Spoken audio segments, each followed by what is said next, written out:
This demonstration session is about the research project OpenSense on the development and evaluation of mindfulness training with activation of senses by means of virtual reality technologies. OpenSense was performed together with users that were persons with and without dementia. The project was performed in cooperation with several consortium partners as outlined on the slide. The Medical University of Graz Institute of Nursing Science worked out the important aspects of mindfulness training for dementia care, and the University of Graz Institute of Neuropsychology performed the EEG measurements and analysis. The task of the Human Factors Lab of JOANNEUM Research was the coordination, development of the VR-based intervention, and the mental state assessment by means of eye movement feature analysis. In the following, we show a video that was used for recruitment of a first pre-study on usability, and it shows how the technology is mounted, the overall idea, and some video content and interaction affordances.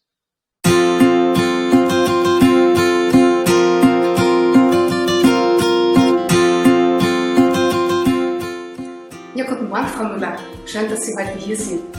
Wie Sie ja wissen, werden wir heute bei Ihnen dieses virtuelle Achtsamkeitstraining durchführen. Sie werden in eine virtuelle Welt eintauchen und wir werden dabei Ihre Sinne aktivieren.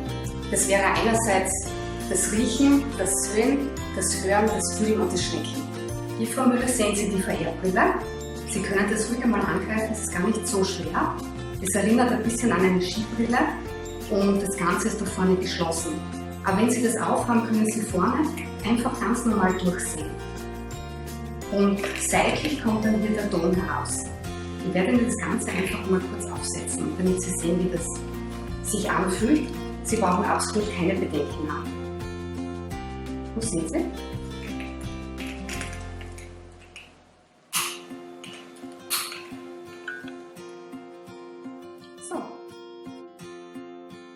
Ja, und während Sie das virtuelle Achtsamkeitstraining durchführen, möchten wir gerne Ihre Gehirnaktivität messen. Wie machen wir das? Mittels Elektroenzephalographie. Das ist eine Methode, mit der wir Ihre elektrische Gehirnaktivität messen können. Dafür bekommen Sie eine EEG-Kappe aufgesetzt, wo wir EEG-Elektroden montieren. Dafür brauchen wir ein bisschen Gel, das lässt sich aber leicht wieder auswaschen. Die Methode ist völlig risiko- und schmerzfrei. Wir können damit sehen, welche Gehirnareale bei Ihnen stärker aktiv sind, wenn Sie in der virtuellen Umgebung interagieren. Ja, hier sehen Sie die EEG-Kappe. Die bekommen Sie jetzt auf den Kopf wie eine Badehaube. Zusätzlich sind in dieser Kappe kleine Löcher, in die wir die EEG-Elektroden reinstecken. Es werden so ungefähr 10 EEG-Elektroden montiert. Und zusätzlich wird in diese kleinen Löcher ein kleiner Klecks von der EEG-Paste geträufelt. Diese EEG-Paste ist wie ein Peeling, etwas grobkörnig, die wird mit einem Wattestäbchen einmassiert. Warum machen wir das? Damit zwischen der EEG-Elektrode und der Kopfhaut ein möglichst guter Kontakt hergestellt wird.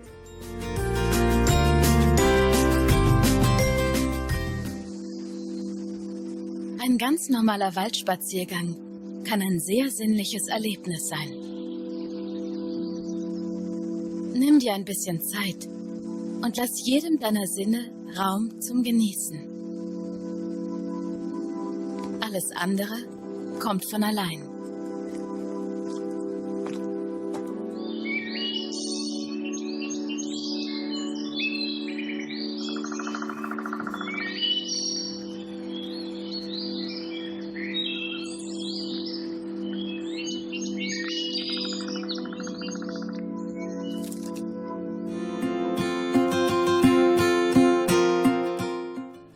In diesem Schritt erscheinen vor Ihnen 5 dieser Zielscheiben, welche nacheinander eingeblendet werden.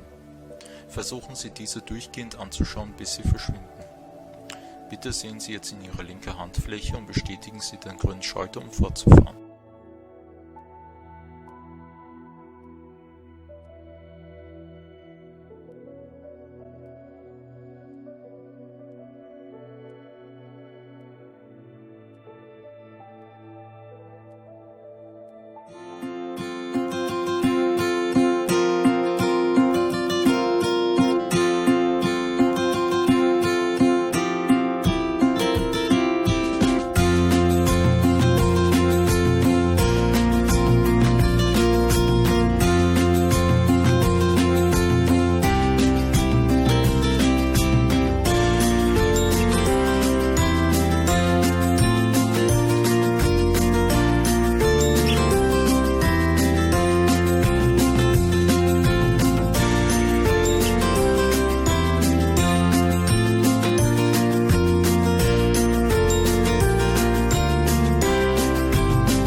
Es war eine ganz neue Erfahrung. Es war, als ob ich wirklich in einer anderen Welt wäre. Als ob ich plötzlich aus dem Labor hinaus an irgendeinen Ort teleportiert worden wäre, weil das alles wirklich so echt ausgeschaut hat. Und auch die Riechbedingung, gerade die Szene mit dem Apfel, das hat sich wirklich angefühlt, als ob ich Äpfel vor mir liegen hätte, die ich wirklich riechen kann. Also das war wirklich überwältigend und was ganz Neues auch.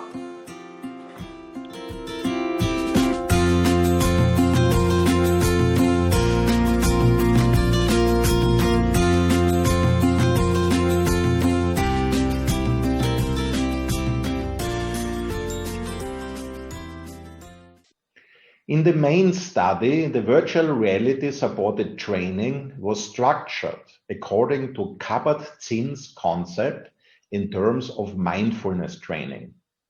At the beginning, a body scan was performed, which was applied under the guidance of specifically educated Feldenkrais trainers. This was followed by a relaxing beach video for meditation and then by several stimulus videos, each of which was assigned to one of the human senses.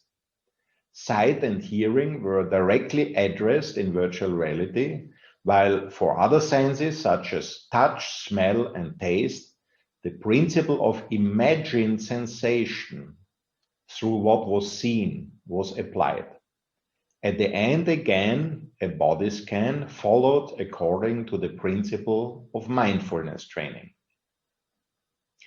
The study was conducted with 12 elderly persons with mild dementia. The vast majority of users felt that the application was easy overall.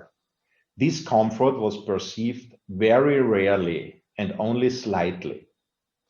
Persons with dementia almost uniformly emphasized that they could forget their problems in virtual reality. See this video, for example.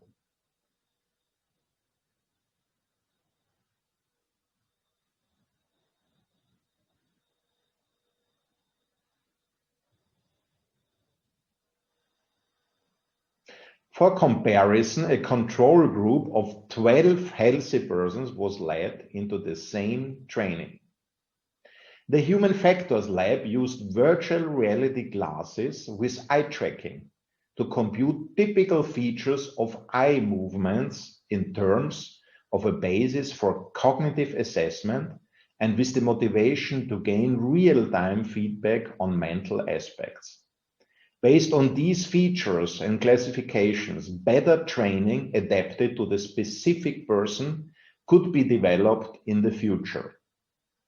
On the left side, we see a significant difference in a gaze feature used to distinguish persons with dementia from healthy individuals. On the right side, we also see significant differences between dementia patients and healthy persons in the FFA score to the left, which reflects a long-term stable level of mindfulness in the way of a personal trait.